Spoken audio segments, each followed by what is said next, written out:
Dear learners, welcome back to biology school.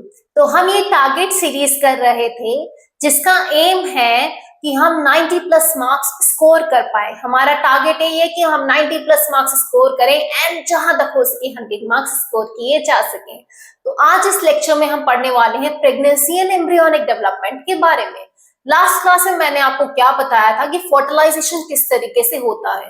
Fertilisation के result में zygote बना था, उस जाइगोट में डिविजन्स हुए, ब्लास्टोसिस्ट बना, ब्लास्टोसिस्ट जाके यूट्रस में इम्प्लांट हो गया और रिजल्ट क्या हुआ था? प्रेगनेंसी। तो आज हम प्रेगनेंसी में क्या क्या चेंजेस होते हैं, क्या हार्मोन्स बनते हैं, क्या चेंजेस हैं, एम्ब्रियो का डेवलपमेंट किस तरीके से होता है, एम्ब्रियो की डिलीवरी कैसे होगी, पार्चुरेशन प्रोसेस, मिल्क रिलीज का प्रोसेस, लैक्टेशन, ये सारी चीजें हम आज के लेक्चर में पढ़ने वाले हैं। ठीक है, तो जल्दी से अपनी कॉपी और पेन लेके तैयार हो जाओ नोट्स बनाने के लिए, मेरे साथ पढ़ने के लिए। प्रेगनेंसी एंड एम्ब्रियोनिक डेवलपमेंट, ठीक है, ये एनसीईआरटी की लाइन बाय लाइन पढ़ाने से पहले मैं आपको एक 3D मॉडल बताती हूँ, ठीक है, जिससे मैं आपको सब कुछ एक्सप्लेन कर दूंगी, फिर देखना एनसीईआरटी से कितना अच्छे से समझ में आएगा। अब जो ब्लास्टोसिस्ट जाके यूट्रस में इम्प्लांट हो जाता है तो होता क्या है उस ब्लास्टोसिस्ट पे, जैसे अगर ये ब्लास्टोसिस्ट है, इस पे कुछ फिंगर लाइक प्रोजेक्शंस अपीयर होते हैं जिनको हम कहते हैं कोरियोनिक विलाई। अब ये जो कोरियोनिक विलाई होते हैं वो किससे सराउंड हो जाते हैं? जैसे कि आप यहाँ पिक्चर में देख सकते हो कि ये कोरियोनिक विलाई है। ये कोरियोनिक विलाई सराउंड होंगे मदर के यूट्रस जो है उसके टिश्यू से as well as maternal blood से सराउंड हो जाते हैं। ठीक है, यहाँ पे आप देख सकते हो जो फीटस होता है, जो बच्चा होता है, वो जिस सैक में होता है इसको हम कहते हैं एमनियोटिक सैक। अब ये हमारे पास में जो स्ट्रक्चर बनता है जब कोरियोनिक विलाई इंटरडिजिटेट हो जाता है यूटेराइन टिश्यू के साथ में एंड मैटरनल ब्लड उसको सराउंड करता है, इस डिस्क लाइक स्ट्रक्चर को मैं कहूंगी प्लेसेंटा। अब यहाँ पे आप देख रहे हो सेंटर में एक व्हाइट कलर सी आपको ट्यूब नजर आ रही है ना? ये ट्यूब क्या है? हमारे पास में अम्बिलिकल कॉर्ड होती है। अम्बिलिकल कॉर्ड क्या करती है? अटैच करती है बच्चे का जो नेवल रीजन होता है उसको प्लेसेंटा से अटैच करने का काम करेगी। अब आखिर ये जो प्लेसेंटा है इसका फंक्शन होता क्या है? तो प्लेसेंटा का अगर हम मेन फंक्शन देखेंगे तो प्लेसेंटा का काम होता है जो फीटस है उसको न्यूट्रिएंट्स प्रोवाइड करना एंड ऑक्सीजन प्रोवाइड करना, है ना? जो प्लेसेंटा है वो क्यों प्रोवाइड कर रहा है ऑक्सीजन? क्योंकि बच्चे के लंग्स पूरी तरीके से डेवलप नहीं हुए हैं। सिमिलरली बच्चा जो CO2 क्या करेगा? एक्सेल आउट कर रहा है, रिलीज करेगा, वो भी रिमूव आउट करने के, उसके लंग्स तो भी फुल्ली फंक्शनल है नहीं, तो ये भी किसके थ्रू रिमूव होता है? प्लेसेंटा के थ्रू रिमूव होता है। तो अब हम देखते हैं इसके अंदर में 3D मॉडल। यहाँ पे आप देख सकते हो ये जो ब्लू कलर के डॉट्स हैं, जो फीटस है वो क्या एक्सपेल आउट कर रहा है? वो कार्बन डाइऑक्साइड एक्सपेल आउट कर रहा है जो रिलीज होगा via umbilical arteries of the mother.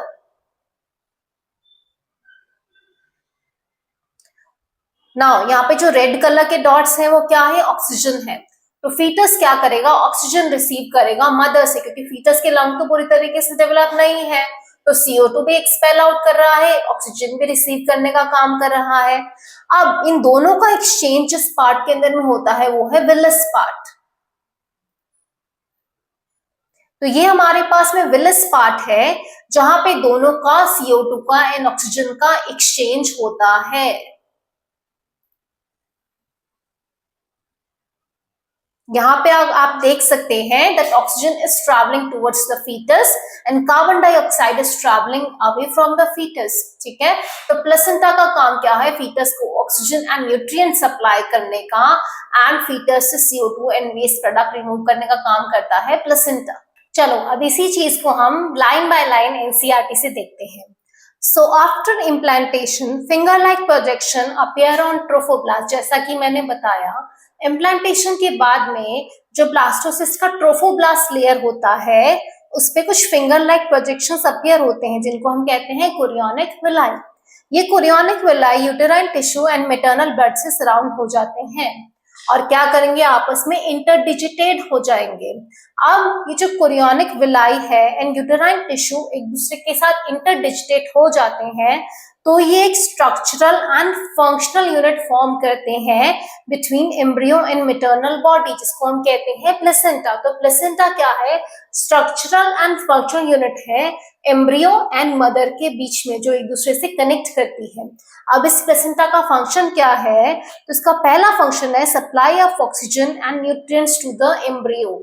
Second function removal of carbon dioxide and excretory waste produce by the embryo. जैसा कि हमने क्या देखा था, अपने वीडियो में देखा था कि ऑक्सीजन कहाँ जा रही थी? एम्ब्रियो के पास में CO2 से रिमूव हो रही थी। एम्ब्रियो के अंदर में लंग्स तो भी फुली डेवलप है नहीं, है ना, तो ये एक्सचेंज होता है।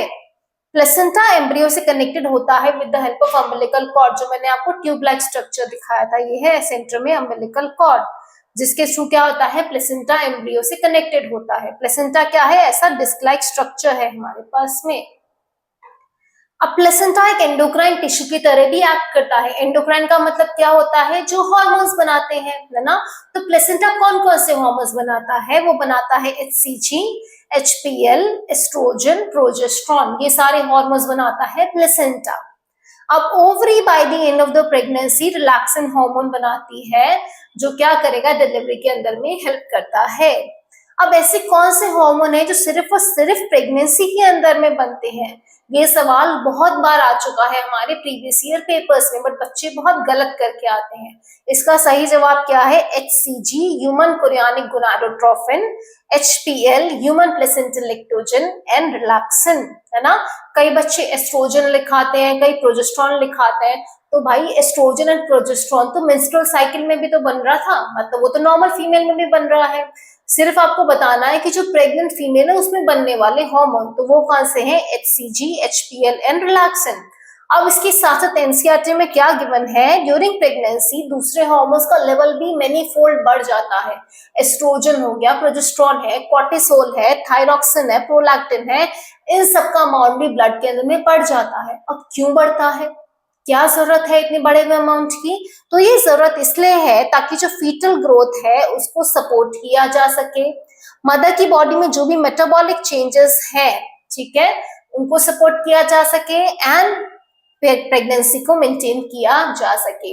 इसलिए ये सारे हार्मोन का अमाउंट प्रेगनेंसी में बढ़ जाता है। तो प्रेगनेंसी में सारे हार्मोन्स का अमाउंट बढ़ जाता है। ऐसे कौन से हार्मोन है जो सिर्फ और सिर्फ प्रेगनेंसी में बनेंगे? HCG, HPL and relaxin. Placenta कौन कौन से हार्मोन बनाएगा? HCG, HPL, एस्ट्रोजन, प्रोजेस्टेरॉन, ठीक है। अब इमीडिएटली इम्प्लांटेशन के बाद में जो इनर सेल मास मैंने आपको बताया था वो डिफरेंशिएट हो जाएगा एक्टोडर्म, एंडोडर्म एंड मेसोडर्म के अंदर में, और ये तीनों लेयर्स जितने भी टिश्यूज हैं, ऑर्गन्स हैं, उन सबको फॉर्म करेगा। क्योंकि जो इनर सेल मास है इसके अंदर में कुछ स्टेम सेल प्रेजेंट होती है ना, और स्टेम सेल में क्या होती है? एबिलिटी होती है कि वो कोई भी कंटिन्यूसली डिवाइड होकर टिश्यूज एंड ऑर्गन्स बना सकती है, टोटिपोटेंसी है उनके अंदर में, है ना। तो यहाँ देख सकते हो आप एक्टोडर्म क्या बना रहा है? नर्व सेल्स, स्किन सेल्स बना रहा है। एंडोडर्म थायराइड, लंग, पैनक्रियास बना रहा है। Mesoderm heart muscle, skeletal muscle, smooth muscle सारी बना रहा है। तो ये क्या होता है? जो इनर सेल मास है वो एक्टोडर्म, एंडोडर्म, मेसोडर्म में डिफरेंशिएट हो जाएगा एंड मेजर ऑर्गन्स बना देता है। और ट्रोफोब्लास्ट लेयर पे क्या हो रहा था? कोरियोनिक विलाई अपीयर हो रहे थे जो यूटेराइन टिश्यू के साथ में इंटरडिजिटेट हो जाते हैं एंड क्या बना लेते हैं? प्लेसेंटा बना लेते हैं। प्लेसेंटा क्या था? स्ट्रक्चरल एंड फंक्शनल कनेक्शन है एम्ब्रियो के बीच में एंड मदर के बीच के अंदर में, एंड ये कनेक्टेड होता है एम्ब्रियो से with the help of a long tube like structure, जिसको हम कहते हैं अम्बिलिकल कॉर्ड। अब मैं आपसे कुछ सवाल पूछती हूँ जो प्रीवियस ईयर पेपर में आए हैं। Which group of hormones are produced in women only during pregnancy? Only during pregnancy, है ना। Oxytocin, relaxin, progesterone. तो गलत है क्योंकि प्रोजेस्टेरॉन मेंस्ट्रुअल साइकिल में भी था। यहाँ पे भी प्रोजेस्टेरॉन, एस्ट्रोजन आ गया, तो ऑप्शन नंबर सेकंड भी इनकरेक्ट है। ऑप्शन नंबर फोर्थ भी इनकरेक्ट हो गया, तो करेक्ट क्या है? Option number 3। Which of the following is not the function of placenta? इनमें से क्या प्लेसेंटा का फंक्शन नहीं है? Option number A estrogen secrete करना, तो वो तो करता है। Option B removal of CO2 and waste material, वो भी प्लेसेंटा का फंक्शन है। सिक्रीट ऑक्सीटोसिन ड्यूरिंग पार्चुरेशन, अब ये मुझे थोड़ा पता नहीं है तो मैं इस ऑप्शन को छोड़ देती हूँ, नेक्स्ट ऑप्शन एक बार रीड करके देखती हूँ। नेक्स्ट ऑप्शन है facilitate supply of oxygen and nutrients to the embryo, ये भी सही है। तो मतलब जो सी ऑप्शन था वो क्या होगा, हमारा प्लेसेंटा का फंक्शन नहीं है, तो ऑप्शन सी अपना करेक्ट आंसर हो जाएगा। इस तरीके से आप क्या कर सकते हो, एलिमिनेशन मेथड से भी करेक्ट आंसर पता कर सकते हैं। एक और सवाल है, identify the human development stage shown below, ये कौन सी स्टेज है, as well as the related right place of its occurrence, कौन सी जगह पे ये अकर होगा, एंड राइट ऑप्शन सेलेक्ट करना है इनके लिए। तो स्टेज तो कौन सी है, ब्लस्टूला है ना। तो ऑप्शन नंबर ए मोरूला का एलिमिनेट हो गया, ऑप्शन नंबर डी भी एलिमिनेट हो गया मेरे पास में, बच्चा ऑप्शन नंबर बी एंड सी। अब ये अकर कहाँ पे होता है, तो ये होता है यूट्रस के अंदर में, यूटेराइन वॉल में। तो करेक्ट आंसर क्या हो गया, ऑप्शन नंबर सी हो गया। ठीक है ना। अब हमने देख लिया प्रेगनेंसी हो गई, प्लेसेंटा का डेवलपमेंट हुआ, वहां पे एम्ब्रियो का 9 मंथ्स में डेवलपमेंट में क्या क्या स्टेजेस होती है ना। आपकी एनसीईआरटी में इतना बड़ा पैराग्राफ आपको गिवन है, जो बहुत कंफ्यूजिंग लगता है यार, कैसे याद रखेंगे किस मंथ में क्या हो रहा है क्या नहीं हो रहा है, और वो याद रखना भी पड़ता है क्योंकि सवाल आते हैं। तो मैं आपको शॉर्ट में नोट्स के अंदर में ये सब बताती हूँ। फर्स्ट मंथ के बाद में फीटस का हार्ट डेवलप हो जाता है, एंड स्टेथोस्कोप लगा के फीटस का फर्स्ट साइन हम देख सकते हैं, हार्ट बीट थोड़ी सुनाई देगी। सेकेंड मंथ के बाद में लिम्स एंड डिजिट्स डेवलपमेंट हो जाते हैं, लिम्स मतलब fore limb and hind limb, digits मतलब उंगलियां, तो इनका डेवलपमेंट हो जाएगा। 12 वीक्स के एंड तक limbs and external genitalia well developed हो जाते हैं, है ना। 12 वीक के एंड तक limbs and external genitalia, external genitalia male में क्या था, पीनस, फीमेल के अंदर में मॉन्स प्यूबस वगैरह, ये सारे थे हमारे पास में, वेजाइना वगैरह, ठीक है, तो वो डेवलप हो जाएंगे। फिफ्थ मंथ के अंदर में हमारे पास में फीटस के सर पे हेयर्स अपीयर हो जाएंगे और पहला मूवमेंट स्टार्ट होगा, तो वो कब हो रहा है, फिफ्थ मंथ में। 24 वीक्स के एंड तक पूरी बॉडी पे फाइन हेयर्स आ जाएंगे, आईलिड्स सेपरेट हो जाएंगी एंड आई लैशेस का फॉर्मेशन हो जाता है। ठीक है, तो ये सारी स्टेजेस है। पहले मंथ के बाद में हार्ट का डेवलपमेंट, सेकेंड के बाद में लिम्स एंड डिजिट का डेवलपमेंट, फिफ्थ 12 वीक के एंड में क्या हो जाएगा, एक्सटर्नल जेनाइटेलिया वेल डेवलप्ड हो जाएंगे, लिम्स वेल डेवलप्ड हो गए।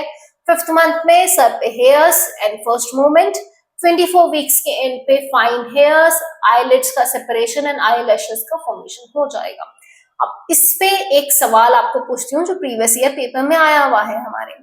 The first moment of foetus and appearance of hair on its body is observe during which month, कौन से मंथ में फीटस के सर पे हेयर्स आते हैं एंड पहला मूवमेंट होता है, कौन सा मंथ था, फिफ्थ मंथ। तो ऑप्शन नंबर बी करेक्ट है। आसान है ना बहुत, है ना।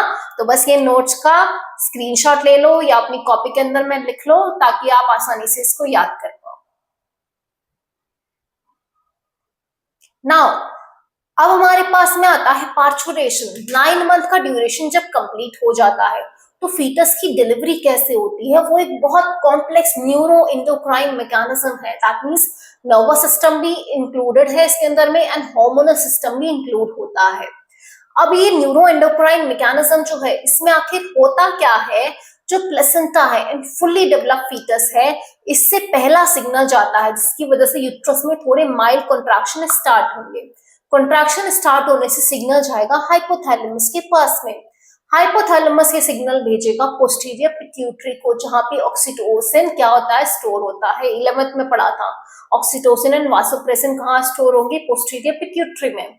अब पिट्यूटरी से ऑक्सीटोसिन रिलीज हुआ, वो वापस जाके यूट्रस पे एक्ट करेगा और कॉन्ट्रैक्शन बढ़ेंगे।